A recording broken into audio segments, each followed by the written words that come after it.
পাৰা সন্তোষপুৰ এইখন গাঁৱত 130 ঘৰ পৰিয়ালক উচ্ছেদ কৰিছিলে আৰু উচ্ছেদ কৰি অশোক কুমাৰ সিংঘিয়ে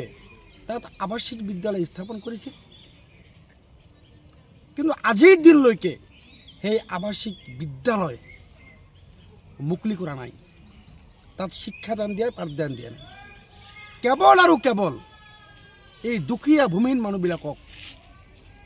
জীৱনে মৰাৰ লগতে ভাতে মৰাৰ ষড়যন্ত্ৰ তেওঁলোকে ৰচিছিল এইবুলি দেখিছোঁ যে আকৌ এইখন এৰিয়াত আকৌ দ্বিতীয়বাৰৰ কাৰণে উচ্ছেদৰ প্ৰচেষ্টা চলাই থকা হৈছে আমি দেখিছিলোঁ সেই সময়ত 2018 চনত দেখিছিলোঁ যে সন্তোষপুৰত বহু পৰিয়ালক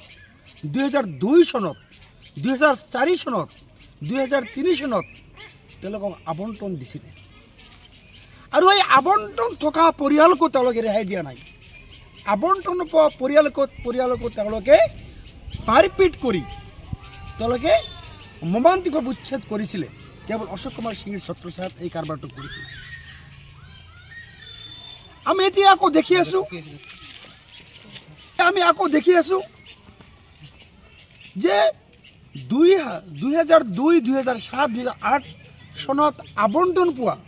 সেই মানুহবিলাকক মাটিৰ পট্টা দিয়া নাছিলে 2018 চনত উচ্ছেদ কৰিছিলে আৰু আমি আজি দেখিছোঁ যে সন্তোষপুৰত কেৱল এইবাৰ আকৌ দ্বিতীয়বাৰৰ কাৰণে 17 ঘৰ পৰিয়ালক তেওঁলোকে মাটিৰ আবণ্টন দিছে আৰু কেৱল আমি দেখিছোঁ যে দুখীয়া মানুহবিলাকৰ টকা নিদিয়াৰ কাৰণে তেওঁলোকৰ টকা নাই পইচা নাই আৰু সেইসকল মানুহক মাটিৰ পট্টা দিয়া হোৱা নাই যিবিলাক ব্যক্তিয়ে পইচা দিব পাৰে যিবিলাক সচ্ছল ব্যক্তি যিবিলাকৰ পইচা দিয়াৰ ক্ষমতা আছে কেৱল বাছি সেইকেইটা পৰিয়ালকো পট্টা প্ৰদান কৰা হৈছে আমি চৰকাৰৰ প্ৰশ্ন সুধিব বিচাৰোঁ যে আবণ্টন যিমান পৰিয়ালে আবণ্টন পাইছে সকলো পৰিয়ালকে মাটিৰ পট্টা দিব লাগিছিলে কেলে দিয়া নাই চাপৰ ৰাজহ চক্ৰৰ বিষয়াৰ কাৰ্যালয় কেৱল বিয়াগম দুৰ্নীতি সংঘটিত হৈ আছে যিহেতু নোৱাৰিব আৰু ইয়াত যিহেতু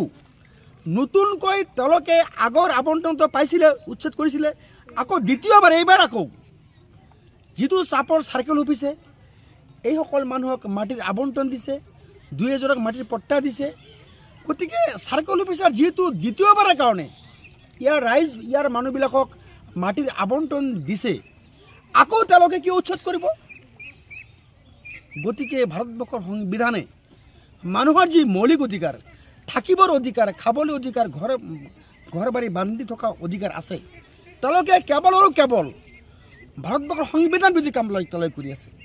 ভাৰতৰ মৌলিক অধিকাৰ তেওঁলোকে খৰ্ব কৰি আছে গতিকে আমি দাবী জনাইছোঁ যে এই সন্তোষপুৰত থকা যুগ ধৰি বসবাস কৰি হোৱা দুখীয়া দৰিদ্ৰ ভূমিহীন পৰিয়াল যিসকল পৰিয়ালক মাটিৰ আবণ্টন দুবাৰকৈ দিয়া হ'ল এইসকল পৰিয়ালক যাতে দ্বিতীয়বাৰ উচ্ছেদ নকৰে